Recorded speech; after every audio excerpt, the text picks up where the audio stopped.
sick of your cat being one hell of an arrogant feline? Want to find out how to get its attention and respect for once in your life? Come on down to Puss in Boots Boot Camp, where we train your kitties to act more like an obedient and loyal puppy dog.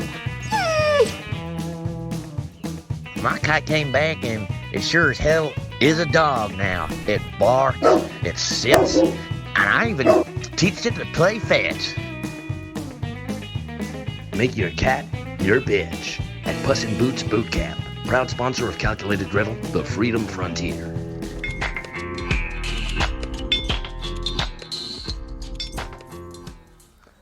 We're live. We're live.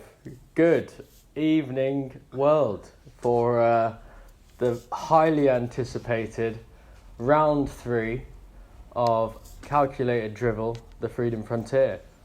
I'm joined once again by my slightly dishevelled looking partner in crime slash Matt. How are you, Matt? I thought I was good until you said that. What's the problem? Oh, I felt so self-conscious.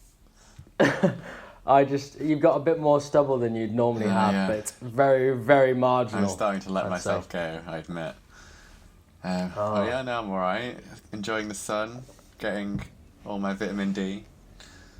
Have you been out and about? Yeah, I went on a big walk today. We went on so I've been going on a lot of walks and really getting to know the local area.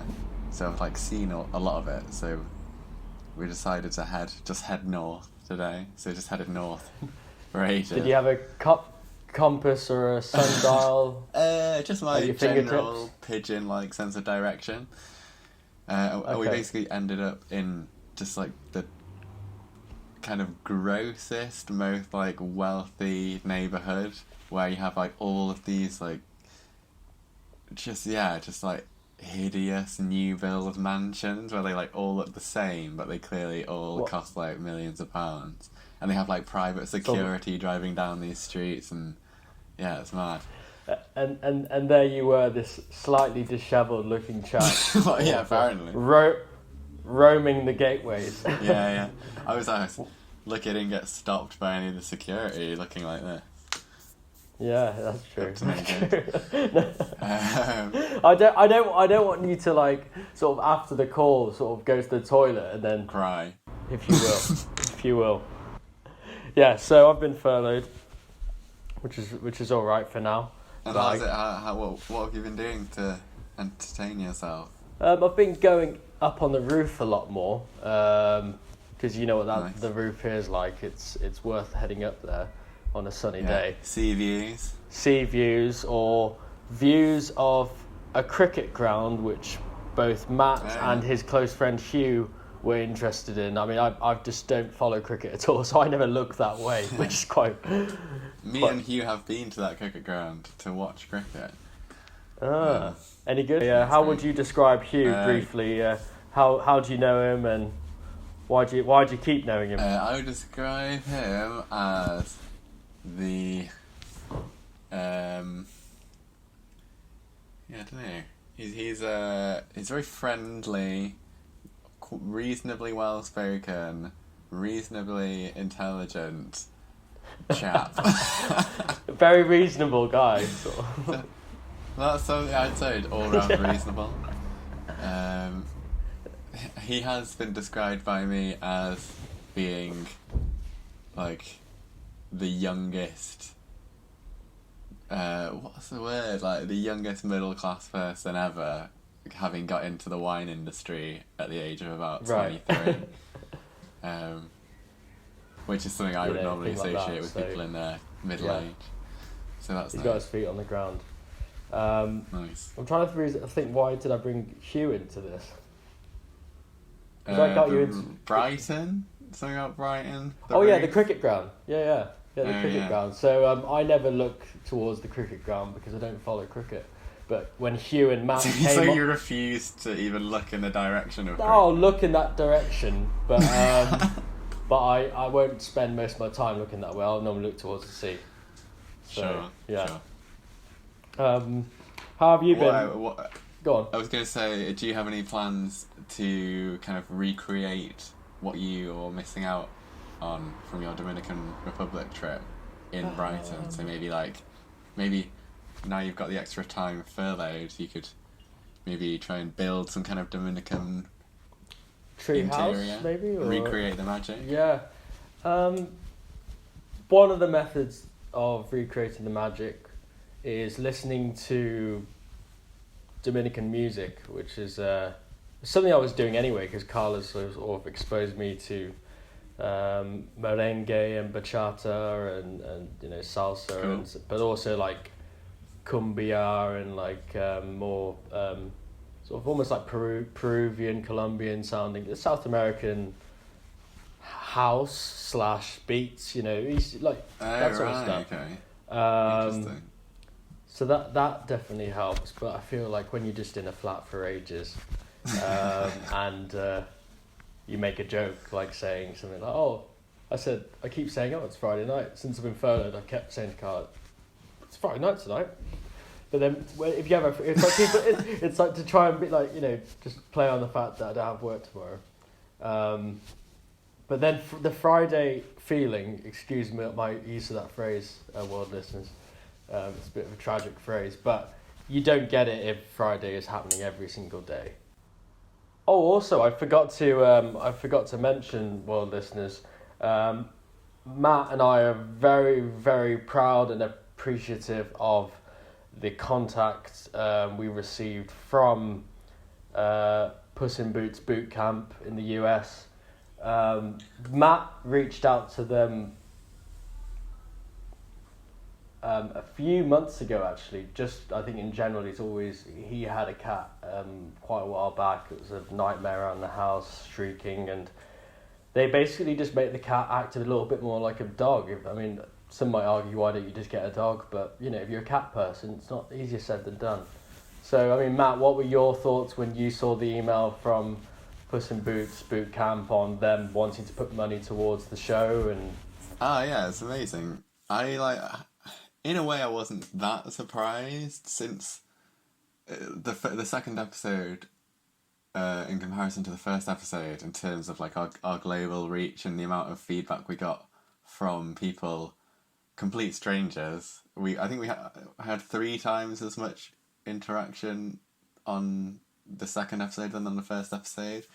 And I think the Puss in Boots bootcamp, they're very aware that if we keep increasing our reach by that amount each week, then it's not going to be long until they've got kind of... The money's going to start coming back round to them, and they're going to see... Well, yeah, they're reaching a global audience, and I think like it's a franchise business, so I think they're ready to set up boot camps across the world, and I think they saw an opportunity and they took it. So yeah.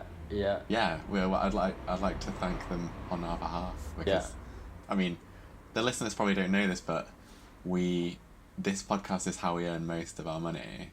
The last comment we got is actually the only specific comment related to last episode, saying, "I've seen a dog."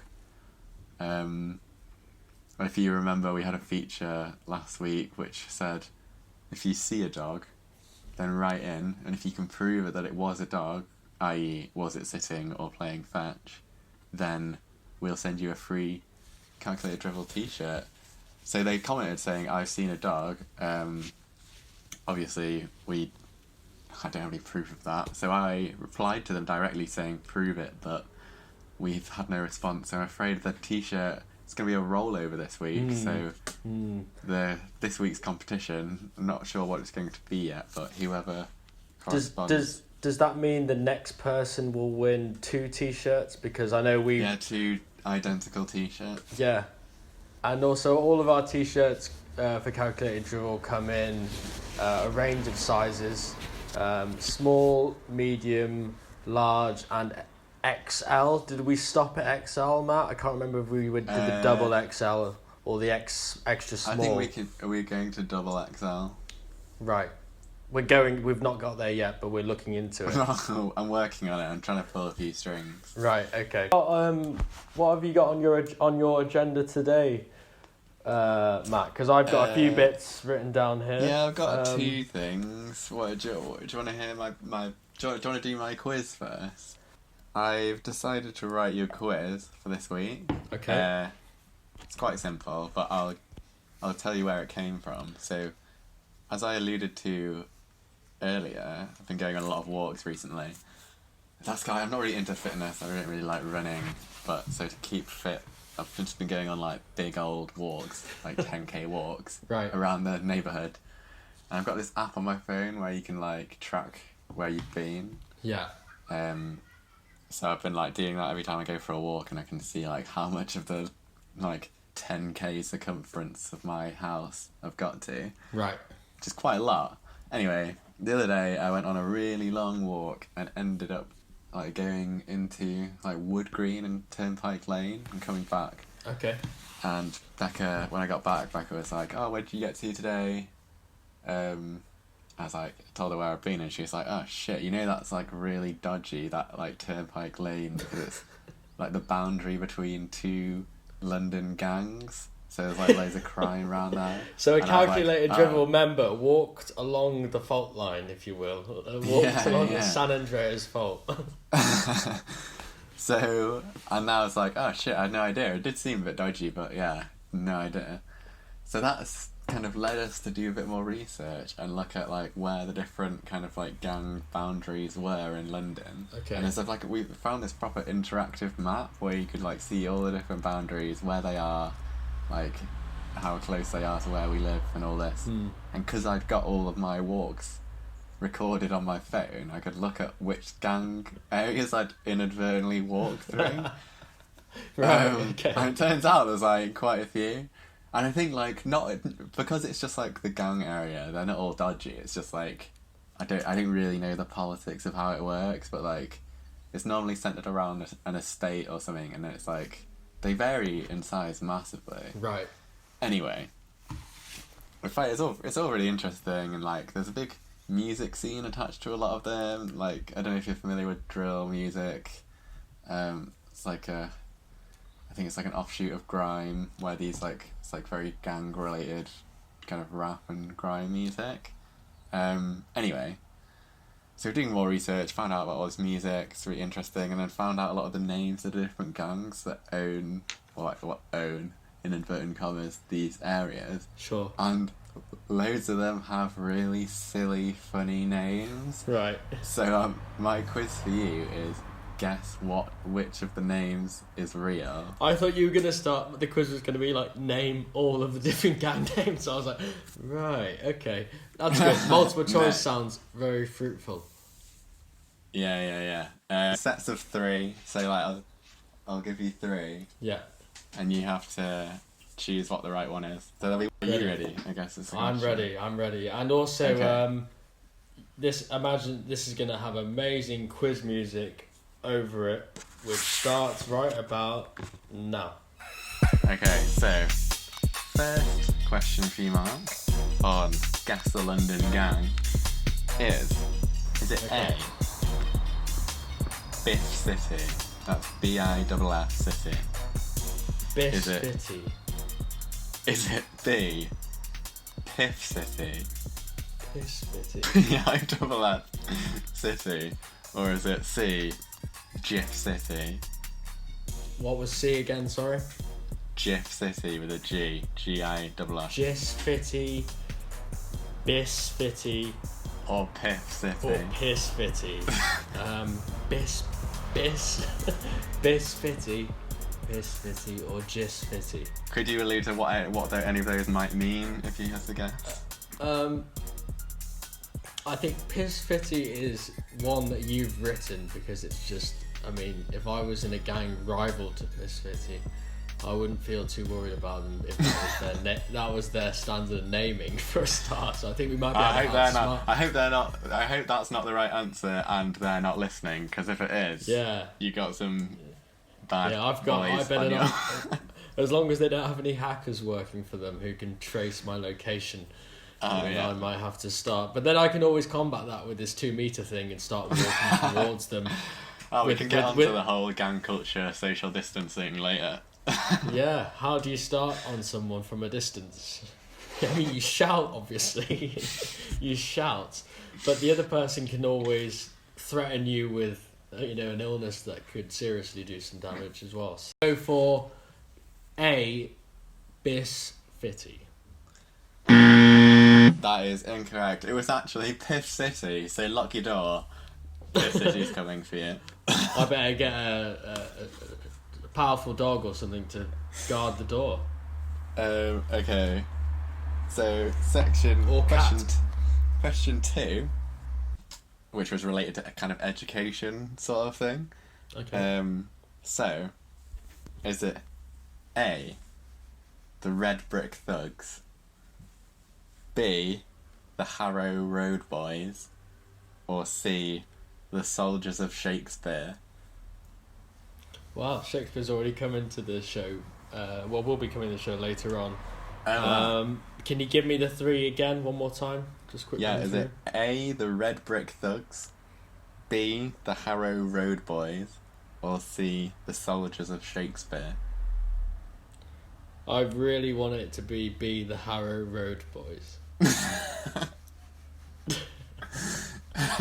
Which ones do you think that I've made up? Maybe that is a good way to look at it. I mean, the Shakespeare one, I don't think you'd even make that one up. But then the fact that I mentioned Shakespeare and you wrote some down, maybe you used that. So, yeah, I don't think that they'd... I mean, even ironically, bringing Shakespeare into a gang, I mean, if it was in Stratford, obviously that'd be fine. But no, and then A, the Red Brick Thugs. Was it the Red Brick Thugs, you said? And Red Brick Thugs, yeah. Yeah. Oh, I was a little bit torn between Red Brick Thugs and Harrow Road Boys. I don't mean personally when I lived in London. When you went, which one to join? Yeah, I just joined neither in the end. I just said, I just won't be in either of them, and then nothing happened after that, which is good. I didn't get hurt or seriously wounded or anything. You could start your own called Soldiers of Shakespeare.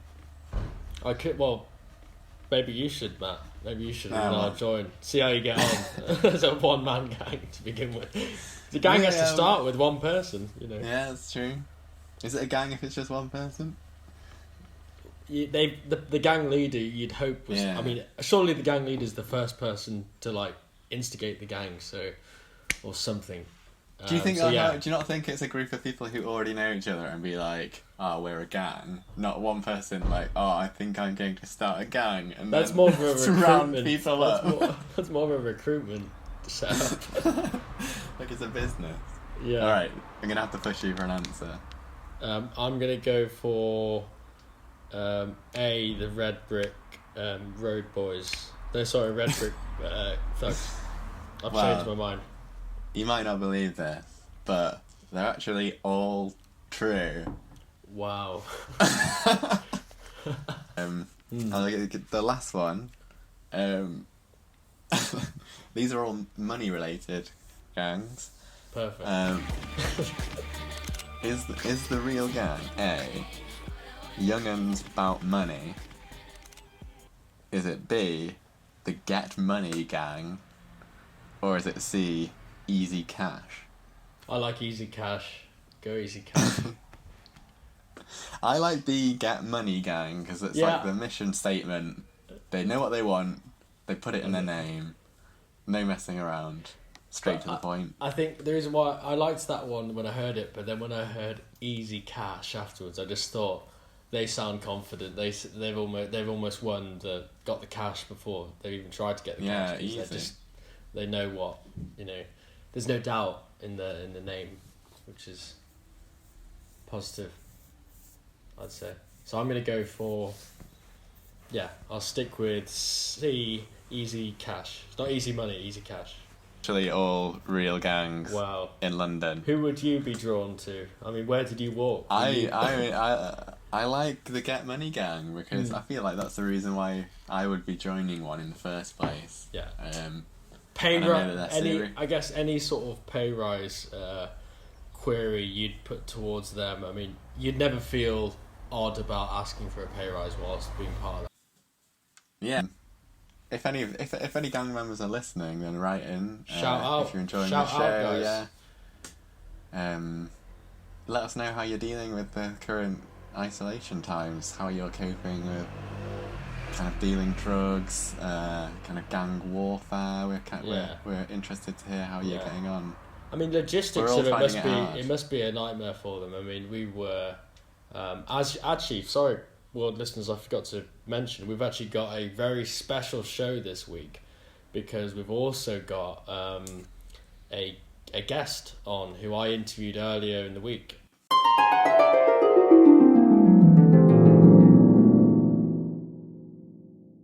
Today I'm very lucky to be joined by an old friend who was born and bred in a land down under, but currently resides in a city named after a large version of a popular fruit.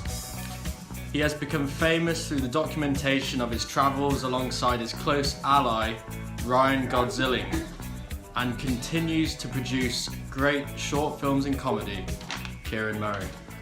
Kieran, how are you? I'm great. Wow, I'm flattered by that intro. How's that? Yeah, that's good. Yeah, I want you to send that to me so I can put it on my resume. Yeah, why not? Because what I've written, it's not that flattering. Oh, I need a cup of tea. I just thought I'd make a tea as a talking point at the start. Have you not got one? What tea bag are you using? I've got a Yorkshire tea. Oh, see, I've got Yorkshire tea in my pantry as well. How do you get that shipped out there? Or how does that work? Well, Ellen is from London. Ah, and okay. she likes M&S tea. Right. And you obviously can't buy either of them in New York. No. But there was we ran out of tea. We usually get it on Amazon, but they stopped stocking it, I guess, because it's not really an essential item. Depends well, on to some, depends yes, on who you are, I guess, doesn't it? To a majority of the Americans, yeah, it's not an essential product. And I guess, people working at Amazon would be a bit, feel, a bit hard done by if they're risking their life to ship someone a box of tea, it'd be quite a funny split screen. The person just sort of leaning against the counter in the kitchen whilst the kettle boils, and then the other person just the last breaths, Yeah. But I really like Yorkshire tea, but Eleanor likes M&S, and so she just got 2 boxes of M&S shipped from London. Her mum sent them, but I was able to find Yorkshire tea, which I think is equally as nice, from an expat shop. So it costs $10 for a box. Okay. Which I guess is expensive. And you can get Marmite and Vegemite and all sort of Cadbury Dairy Milk and stuff. What? Tea? You can get all of these Australian and UK little expat delicacies that I thought when you said Marmite and Vegemite, because we were talking about tea, I thought you were saying they were a tea version of those. Yeah. That's for when you don't have enough time to make breakfast, Vegemite on toast, but you also need your morning tea. It's for really people that want to consolidate all of their morning rituals into one cup. Into one little bag that you put into a cup and then pour boiling water on. He's trying to figure. We met in Poland, didn't we? We met in Poland. When did we meet? When was that? I'm trying to think what. That was the summer of 2014. Summer of 2014. In Krakow. In Krakow. And what were your memories of that meeting? I was in Berlin, and then I met an Australian guy in Berlin, and he had just come from Krakow, and he told me how great it was and how fit all the girls were and stuff, and I was just hanging off his every word, he was some kind of wise prophet, but he was just an Aussie backpacker. I can imagine. So I literally just then and there just bought a train ticket, and the next day I was in Poland, and I arrived pretty late at night, and just rocked up at the Mosquito Hostel. Shout out to the Mosquito Hostel. Yeah, shout out. And all of the people that worked there were super, super lovely and friendly, and they accompanied us all out on a bar crawl, and that's where I met you and Richard. Yeah. And after that, it was just hilarious. There were so many funny things that happened, and the people that we met, specifically at that hostel, like Ricardo, may you rest in peace. Yeah. That was quite a trip. Well, I remember we were buying beers at a store, like a 6-pack of Heineken's or something. We didn't even get that many beers. And then at the checkout, the person in front of us was getting this 10-pack of no-name ice creams. Yeah. And you and I looked at each other, and then we were like, we'll have one of those as well. So we went and got 6 beers and 10 ice creams for 3 of us. Yeah.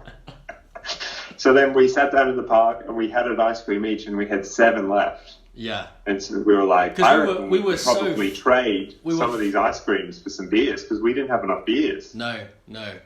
We got it the wrong way round in some ways, I guess. Exactly. We needed more beers and less ice creams. But we managed to trade. We gave away 2 of the ice creams. We got on our bikes and just started doing laps. And we gave away 2 of the ice creams just to strangers, just because we were hospitable. We were quite liberal with the first 2, I think, because we've got so many, you know. And then there was that group of girls that had the beers, and we were like, I reckon we could try. This could be a good trade. Well, it's not a good trade. A beer for an ice cream is a terrible deal for the other person. But I remember walking over with the box of ice creams, and I think all I said was, "Hi guys," and they looked at me and were like, "Oh, can we trade some beers for some ice creams?" And I was just like, were you kind of just waving the ice creams round? You didn't mention them, but you just made them very, very obvious. Yeah, it all happened very organically. Yeah. Kieran's got a plastic Godzilla figurine, which he's had for the last 5 years 5 now? years, yeah. 5 or 6 years. Yeah.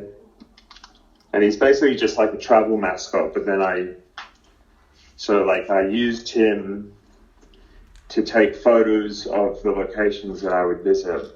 And at first it was just so that I wouldn't have to ask a stranger to take a photo of me and then look at the photo only to see that it was a terribly framed photo or was blurry or whatever. Yeah. So I could instead just put him, on the Amsterdam sign or put him in front of the Empire State Building and then just take a photo. Yeah. But then that kind of gradually moved into me photoshopping him to make him look like he was Godzilla-sized, towering over a city, sort of thing. And then I gave him a name and then gave him a personality, and just kept and then it just started to get followers on Instagram, and that is good. He's been all over the world. But everywhere I've gone in the last 5 years, I take a photo with Ryan. So have you had any trouble at security with him before? With him acting up? Not trouble, just security guards just flat out laughing at me. Right. They're just like, it'll be like me going through security at the Empire State Building. And it'd be like, okay, wallet, keys, Godzilla figurine. Or like at a stadium for a sporting event in Houston, Texas or something. Same thing, wallet, keys, Godzilla. Yep, everything I need, cool. So, and a couple of times they would just kind of inspect him because I think some people thought that it was like a flask and he was just disguised as a figurine, but he really doesn't have.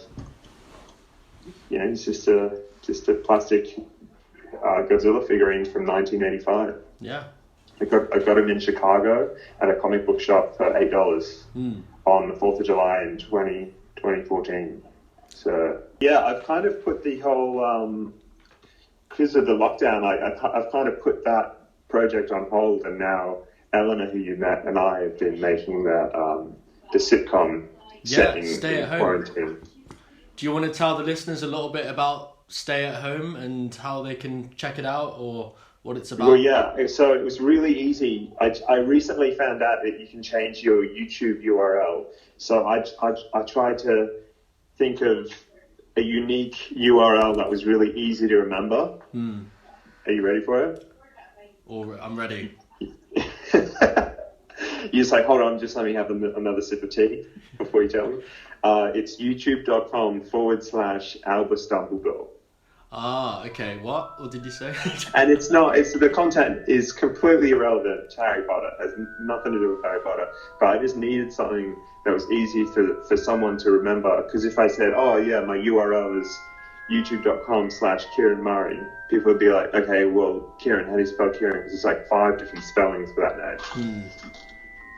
So yes, it's youtube.com/Albus Dumbledore, and Staying at Home is a sitcom parody that Eleanor and I created as a way to encourage people to stay home, but also to give a little bit of comic relief to that captive audience. Yeah. Are you ready to get onto a couple of topics, Kieran? Now that you've got let's do it. A tea. So there's a range of topics here. We've got everything from milk to Kieran's personality to maintaining athletic prowess.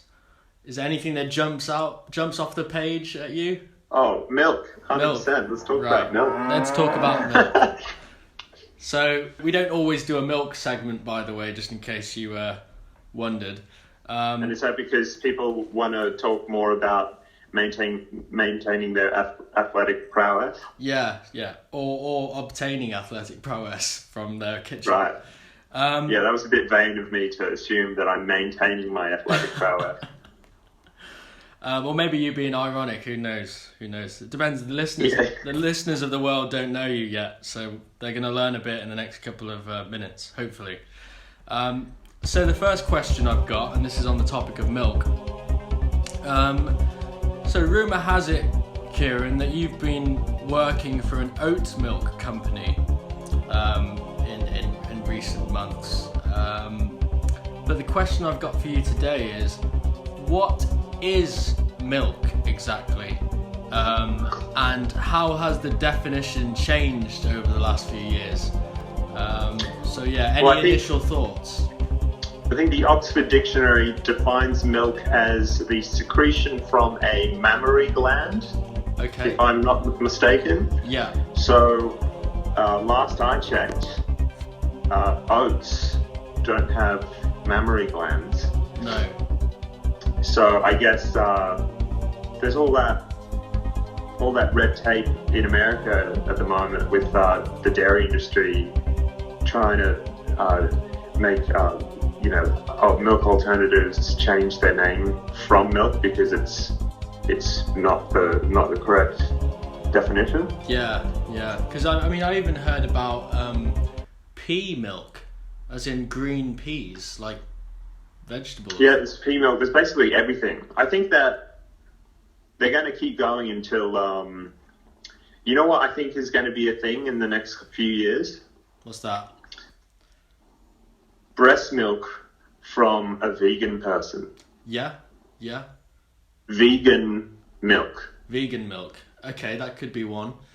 And the vegan, and you'd assume. I guess it's kind of like when McDonald's was using beef from a company called Grade A.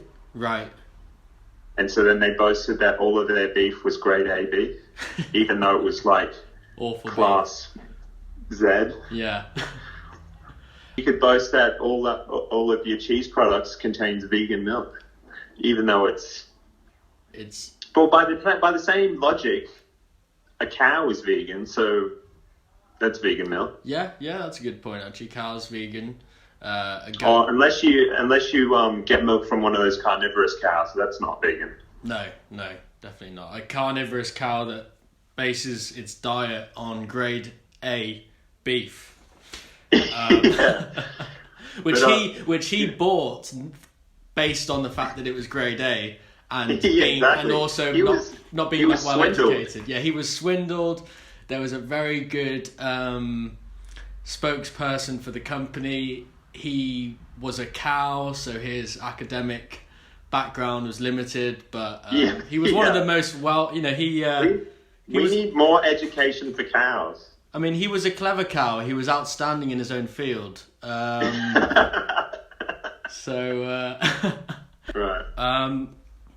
The next question I'm going to ask Kieran is a slightly more revealing question.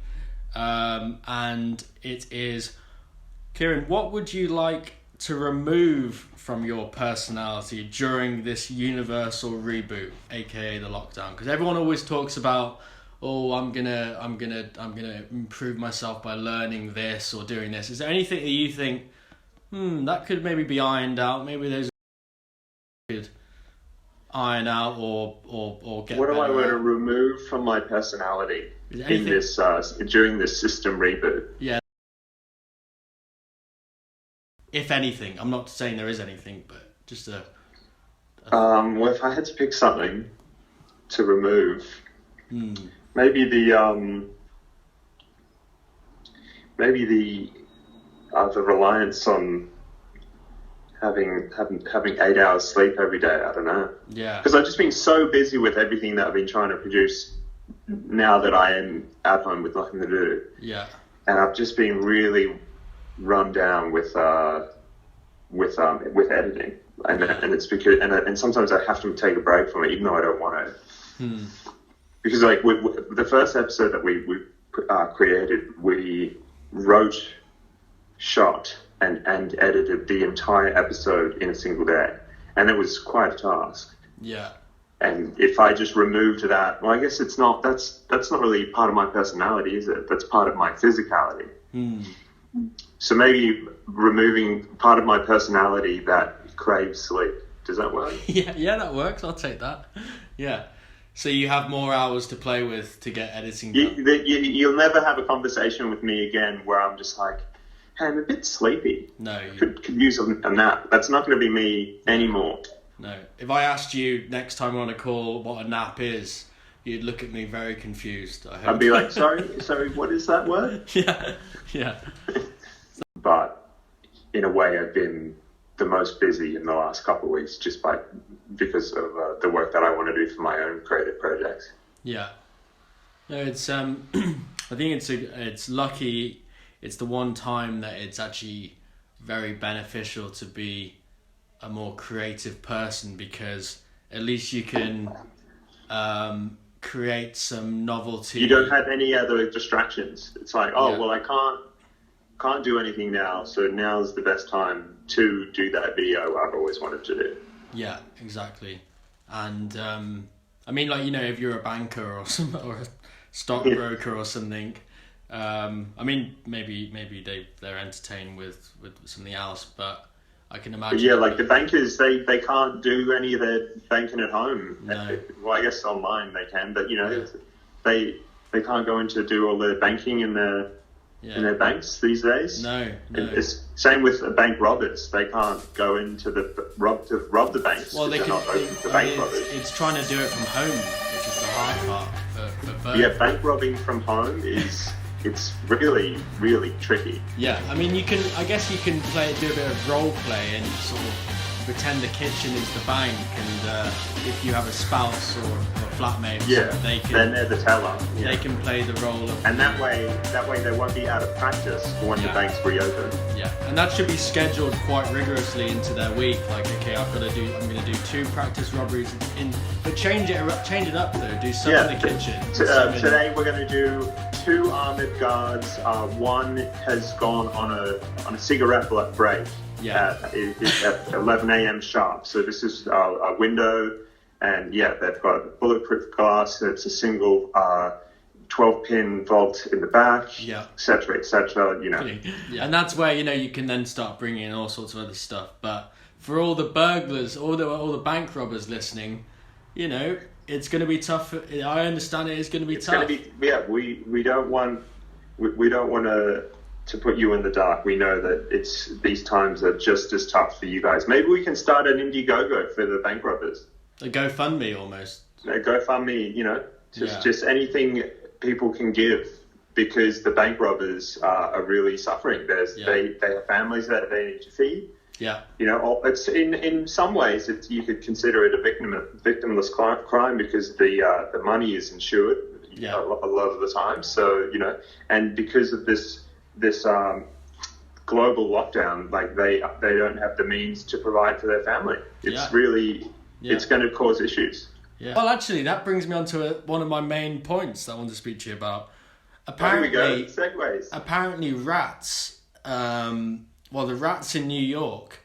There's wars going on between rats in New York because for all the world listeners who don't know New York, rats are very common in the subways, and I'm talking about this as if I've not actually been to New York, but I've seen films. You haven't been? I've never been. No. I'm gonna go soon. Well, okay. Well, I'll put the kettle on. When will you be here? Probably after this call with PPE equipment on, listeners. Okay, cool. All right. Well, in about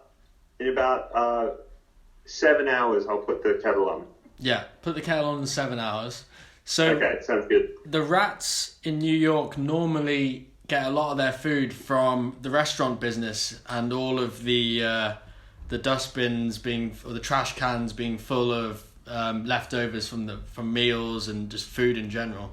But because all of these public spaces are closed, there's rat wars going on. So all the rats are going into the other rat nests, and there's like full-on wars going on in the subways because this needs to be a TV show. Well, it's got a ring to it, Rat Wars. What do you think? Yeah, absolutely. I'd watch that for sure. They could strap a GoPro to like one of the burlier rats that could sort of support the weight. Yeah. Of a GoPro, and then put little. Or do you think they would like let them choose their weapons, sort of thing, and then just kind of watch the carnage? I like little rat-sized, sword or something. I like the idea of the someone with a crossbow. I like the idea of the crossbow. I also like the idea of a kid's remote control car with a GoPro sort of. Oh, okay, so it's kind of just like the fly on the wall approach, like we're just observing. Yeah. As documentary filmmakers.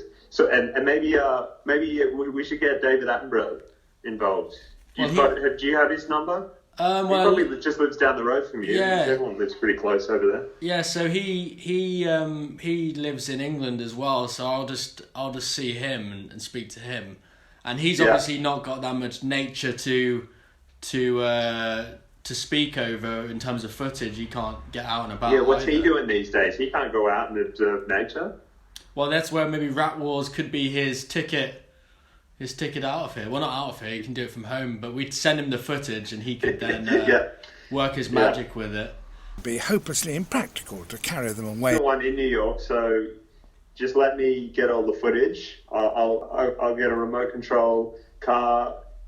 I don't know if that's an essential item that I could get from Amazon, but I'll figure it out. Yeah. And then just strap a GoPro to it and see what footage I can come up with. Yeah. And then I'll send it to you. You send it to David Attenborough, and let's make Rat Wars happen. Yeah. I mean, you could actually.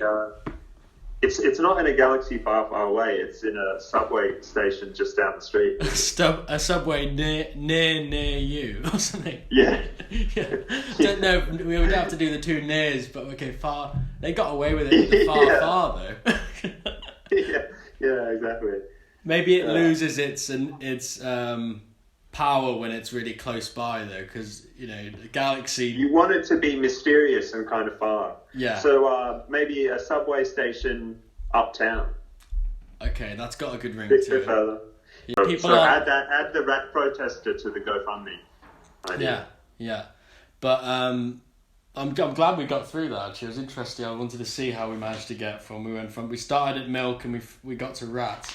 Thanks for the call and good luck with the lockdown and everything. Yeah.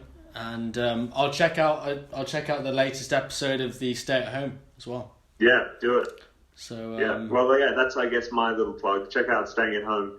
You can do so youtube.com/Albus Dumbledore. Albus Dumbledore. There you go.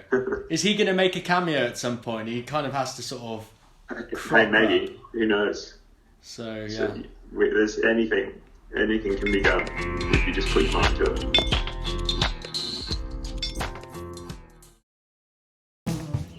My cat came back and it sure as hell is a dog now. It barks, it sits, and I even teach it to play fetch. Make your cat your bitch at Puss in Boots Boot Camp. Proud sponsor of Calculated Drivel, the Freedom Frontier.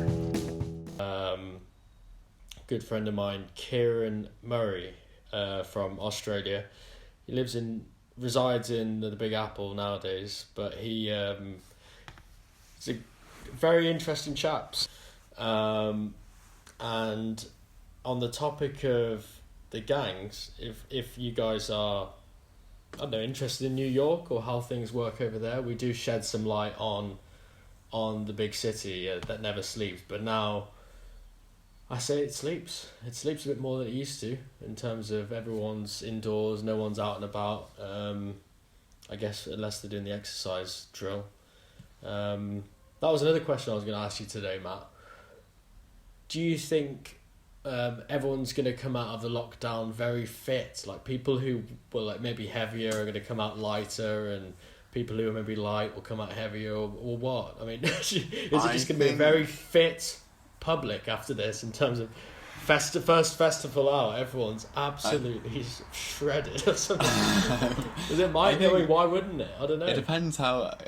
I think it depends on what your attitude towards fitness was pre-lockdown. I think if you were quite into fitness and now you might have a bit more time, then yeah, you'd get maybe fitter. But I think I'm finding, and I think a lot of other people are finding, that if they don't have exercise as a hobby and they're doing a lot more sitting down, then yeah, I think you're naturally going to gain a bit of weight. Right. Not that, I don't know. Luckily, I'm the kind of person who doesn't seem to gain weight. I'm just like eternally scrawny. Right. And dishevelled, as you called me. I take that back, Matt. I just wanted to sort of late. poke The you in the damage has ribs been to done. sort of... Damage has been done. Yeah. Well, next time I see you, you're going to be the polar I'm going to opposite. be absolutely stacked. You've sparked Spark the flame. Yeah. And then the next time I see you in the flesh, I'm going to take my top off and say, I did this for you. Yeah, okay. You're going to look at me quite intently. Yeah. Until you say thank you. And then I like the idea of Becca sort of grabbing your forearm and saying, Matt, stop. Stop. You said you wouldn't do this. Matt, are you ready for the questionnaire? That's Yes, please. I'm ready. Do you want to cue the music? Do you want the same quiz music as mine, or as yours, or do you want a different? What do you reckon? This is it's completely down to you. It's a questionnaire, so it's different. Let's go for different. Question number 1.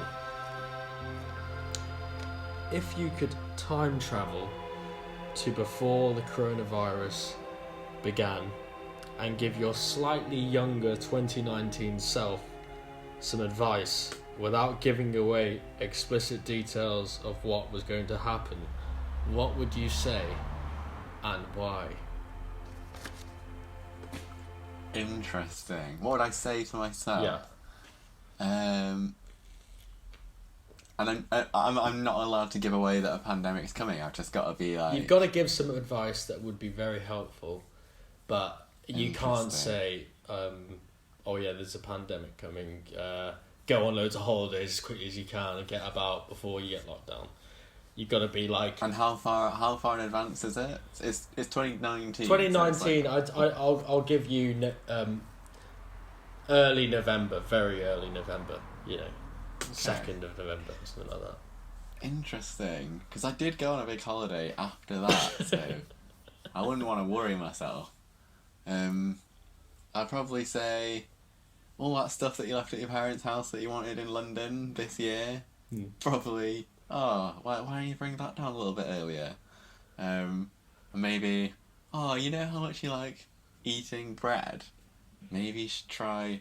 Maybe you should buy loads of flour, so you don't have to go to the shops all the time to get that bread. Bread. Yeah. That you love, even though you've never made bread before.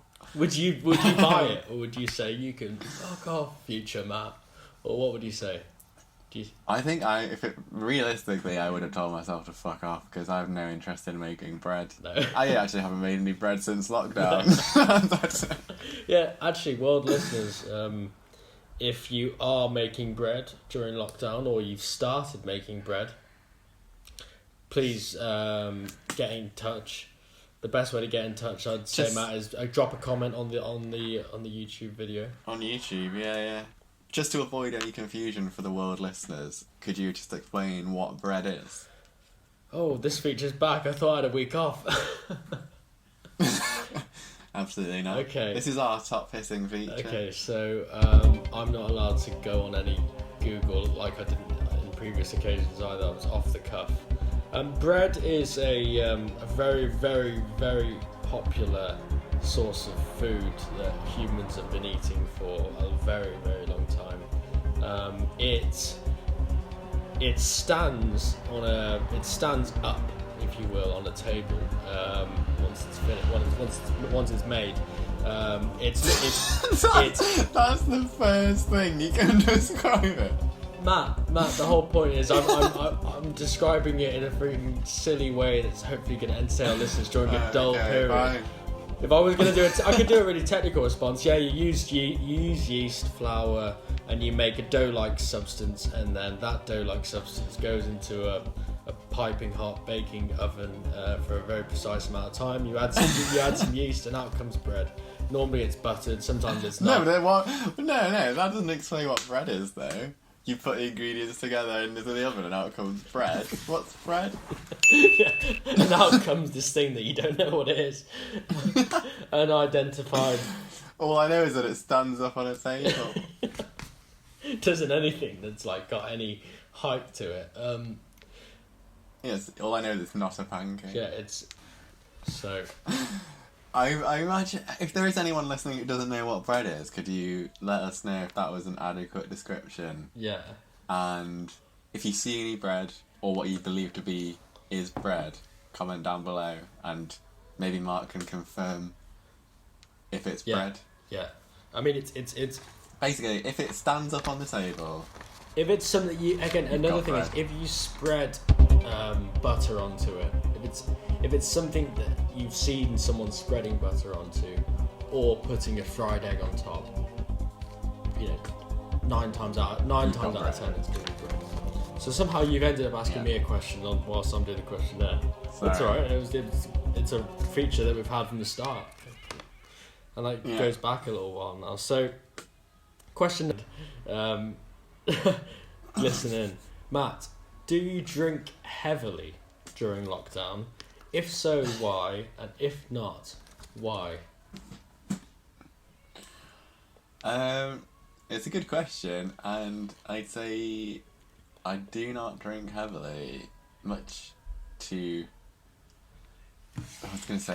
my despair, as if I haven't had the choice. I think I could have drunk heavily if I wanted to. But I was speaking to some people at work, and they've been saying, they've been drinking every day, and it's quite sad. But no, I've not been drinking that much. I mean, it's just casually at the weekends. Like I said, my dad sent me this beer, so just having the odd weekend beer over a Zoom call with my parents, or watching a film with a beer, or... Are you ready for your next question, Matt? Yeah, so in conclusion... He doesn't drink heavily, but he does drink, on occasion. Question number 3. Not. Who are the Curry Boys, and what were they notorious for during our time at Newcastle University? So, the Curry Boys... I feel like when you hear that name, you assume maybe boy band, or... The rugby players, the flankers who play for England, Tom Curry and Ben Curry, if you're a rugby fan listening. Yes. Yep. Very good players, Tom Curry in particular. Some kind of Indian rap duo. But no, you're wrong. The Curry Boys are actually... I mean, it wasn't a fixed number of boys, was it? I mean, anyone could be a Curry Boy, but to qualify as a curry boy, you had to be in the market for a Tesco's own ready meal chicken tikka masala, was it? You know what it was. You were one of them. It was a masala, I'm pretty sure. It wasn't a korma. I remember seeing that. I can see the Sainsbury's branding back in 2013 or whatever it was. It's actually Tesco's. Well, sorry, Tesco's branding back in 2013. I can see it so well. And so what we, as we've alluded to before, we studied architecture at Newcastle, and in the late studio days we'd often go to Tesco's and get a ready meal. And we'd always gravitate towards these very cheap, very medium quality curries, and got nicknamed the Curry Boys. You were a curry boy, weren't you? I wasn't a curry boy. I looked up to them. I looked up to the Curry Boys. I never was. I'm sure you were an honorary curry Yourself boy at times. And our close friend Richard Morrison were. You were the founding members of the Curry Boys, and I think the only members of the Curry Boys as well. Yeah, Richard. Yeah, talking of Richard, he also claimed to see a dog last week. He claimed to see one. No evidence though. Yeah, but no evidence. No, so could have been anything. It wasn't for the listener. By the way, if you're gonna get in contact, just attach a JPEG or drop us. Say, here's my email. Get in touch, and because we need to see the thing sitting. Yeah. If it's sitting, and preferably playing fetch. That T-shirt's going to be packaged up by Matt and some of the people we've got working behind the scenes. I know we said we didn't. Number 4. This is a bit of a curveball for you, Matt. What would you build your metaphorical 7-year-old son in the garden to entertain the little chap during lockdown? And I've put here in brackets, no tree houses allowed, and I don't know why I've taken that out. I just don't want you to say, I'll build a tree house. I just didn't want that answer. So, well, it's interesting that you said that, because I do really quite like the idea of designing and building a tree house. But if that's out of the question, maybe some kind of potentially quite relevant for the times we're in, and a bit morbid, a nice, friendly child doomsday bunker. Okay, yeah, why not? Would it also be technically built to spec? So if it would high spec doomsday bunker.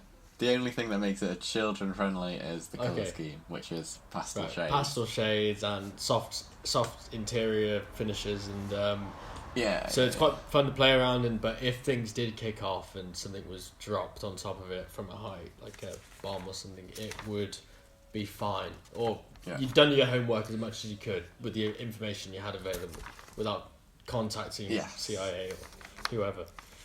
Okay. Yeah. And if that's not possible, plan B would be a giant fish pond. Giant fish pond. Put some carp in it, koi carp. Yeah. Would you have one of those little red bridges that goes across? I've always seen that on koi ponds. I think I prefer stepping stones, personally. How do you stop those from getting too mossy and what have your child... I mean, or do you there needs to be an element of danger for kids to learn and grow, so... I don't think that's any of your business, Mark. Sorry, I shouldn't talk about kids.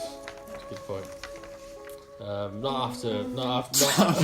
I was talking about the state. Yeah, I shouldn't talk about your metaphorical 7-year-old son. Never ask a man how he gets rid of his knots. And also, what would your metaphorical 7-year-old son be called, by the way? And just go with your gut instinct here. Don't think about it too much. Flavor. Flavor Egglesworth. Okay. How are you spelling that, by the way? Just like FLOU. Wait, no. FLAOU. He's not going to have a dad who can spell by the looks of it. I'm going to spell it in the same way that Elon Musk spells his child's name, right. but it's pronounced flavour. Ah, okay, that's fair enough. You can make up your own rules with this. I've made up my own rules for the question now. Okay, the next question I think you're going to... Go on. And it kind of links with the general themes of our previous two shows. Matt, if you had to become an expert on one domestic household activity and eventually build up enough knowledge to be able to give a TED Talk on that activity, what would it be? I've got two things immediately. One of them... Okay, the first thing that came into my head, which is potentially too specific, so let me know if it is. But cleaning sieves. Go ahead. Yeah, cleaning. Like I've never managed to do it properly. How the fuck are you meant to do it? I'm sick of it. So if I could become an expert in that, I feel like there's a lot of people around the world who'd be very interested to hear how I've done it. Fucking impossible, isn't it? God knows. Like when you when you put like impossible. soap onto it, like you put fairy liquid onto the fairy liquid is a soap that you can hand friendly soap that you can use on plates. World listeners, you don't have it. I don't want to say fairy liquid. It sounds ridiculous, you know. Fairy liquid. It's just green soap that just cleans plates or sieves. And you put it over the sieve, but then all the soap falls through. So you spray water, but the water just goes directly through that precise bit of the sieve. So you just don't even...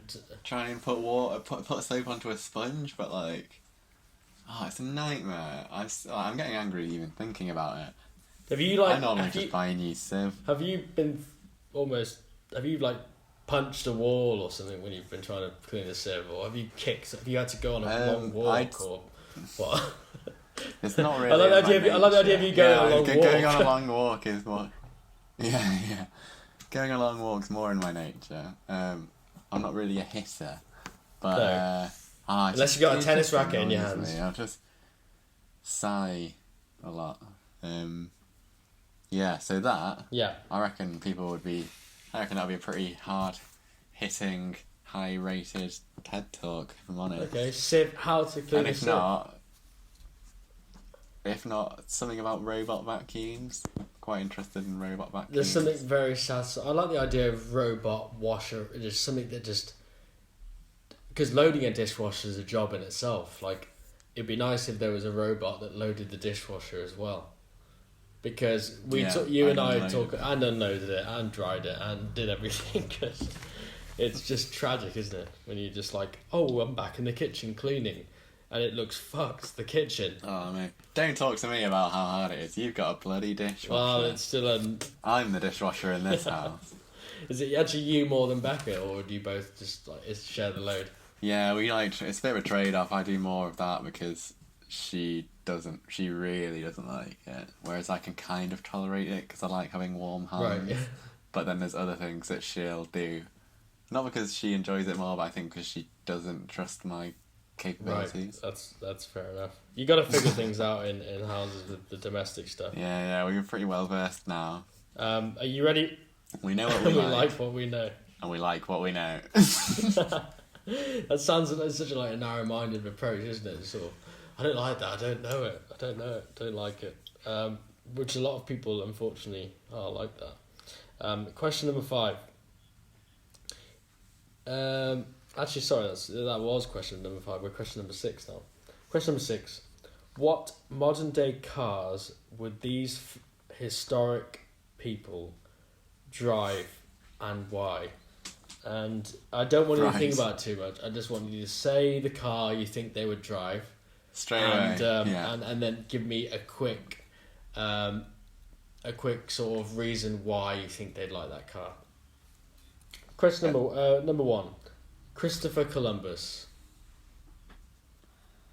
So a Jeep Jimny. A Jeep. Because it's a Jeep, yeah. Why? Just because it's like Explorer, isn't it? Like go exploring in a 4x4. Makes sense. Question number 2. Rosa Parks. I was going to say a bus. She's the one off the book. Yeah, right? she is. Yeah. Yeah. I mean, that's my instinct. I wanted to set a trap there with you for that one. You didn't say bus, Matt. Well, technically, Matt didn't say bus because we know what Rosa Parks did. It was very important. So, you're going to go for any particular type of bus? Minibus. Nicely done. Yeah. Nice paint job. Interior. Yeah, it's got a custom like airbrush paint job that says "fuck you." Right. Okay, but it's like a victory bus after her protest. And also nice font, nicely done, like crude work. Yeah, really nicely done. Okay. Yeah. Question number 3. Oh, not question number 3. Just person number 3. Charles Darwin. Citron cactus. I don't think you need to tell me why. I think it's fine. We'll leave it at that. I get bullseye on that one. Person number 4. William Shakespeare.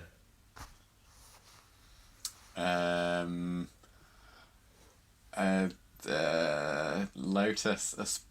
What's it called? What's like the gross lotus called? Like a lotus estate. A spree or something. No, like the sports. That was a quick one. What's it called? Yeah, like the really gross. Just search it if you're trying to look for a lotus. You can Google help me. I don't want. Lotus Elise. Okay, Lotus Elise. Yeah. Wait, let me. I'm just gonna send you a link to that. Oh, always put that as my Facebook status. This is what some people think about in lockdown. The thought of buying a lotus. Is it enough? I feel like it's quite out of character for me. What colour would he have it in? Can you imagine? Yeah, bright yellow. Bright yellow. So Shakespeare would drive a Lotus Elise. Absolutely tearing up the streets in that. Actually, I had a maths teacher at school who drove that exact car, and it was so cringy, and it's so low down to the ground. And this guy was like in his middle age, he's like really struggled to get out of it. It was such it's very tragic. I think that's spot on though, because there's something quite amusing the thought of William Shakespeare and a Lotus Elise. So, if any artists or good Photoshop people out there are listening in, please Photoshop Shakespeare into a Lotus Elise. Yellow one. Maybe that could be this week's competition. Yeah. The best Photoshop job of Shakespeare and the Lotus Elise. What will they get? I want it to look convincing. They'll get 2 calculated Drivel t-shirts because it's a rollover week. Person number 5 is Albert Einstein. What would he drive? Fiat Panda. Fiat Panda, good choice. I was thinking like a Fiat of some kind for some reason. Like some sort of banged up Fiat or something. Couldn't give you a reason. And person number 6 is Henry VIII. What would he drive? I imagine him in the sidecar of a motorbike. I don't know if that's twisting the rules too much. With a big pork chop. Yeah, with Catherine of Aragon driving it. Right, okay. Is she she's not been beheaded? A beheaded Catherine of Aragon. And also will accept Photoshop entries of that. A beheaded Catherine of Aragon driving Henry VIII in a motorbike sidecar. Yeah. So that one is. What if we might have to get more t-shirts, I think, rather than just the 2. But which one are you looking forward to seeing more out of those 2 Photoshop jobs? The Shakespeare and the Lotus Elise, feel like which is more low key. It's quite subtle. I'm happy to be surprised. I feel like there's a lot of work you could do in the context. Maybe it could be part of a scene. Maybe Shakespeare's driving away from something. Yeah.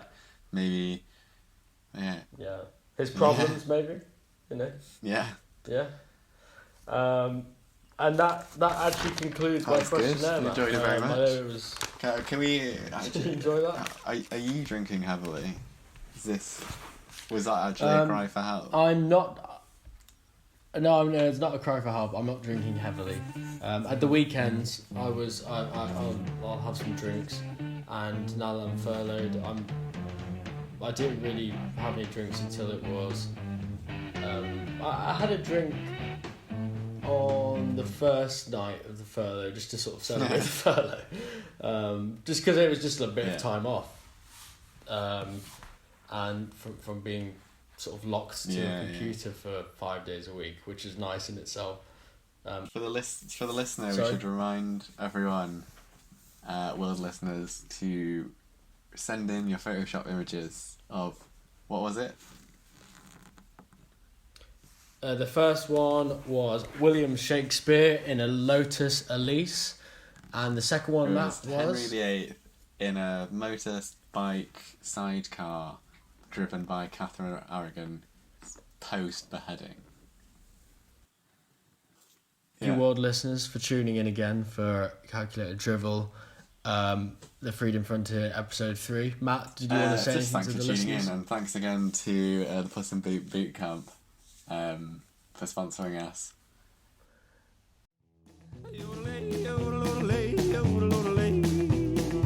Sick of your cat being one hell of an arrogant feline? Want to find out how to get its attention and respect for once in your life?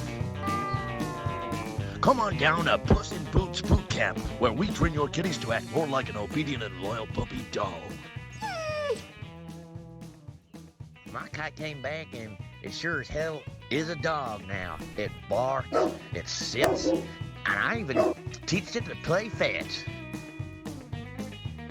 Make your cat your bitch at Puss in Boots Boot Camp. Proud sponsor of Calculated Drivel, the Freedom Frontier.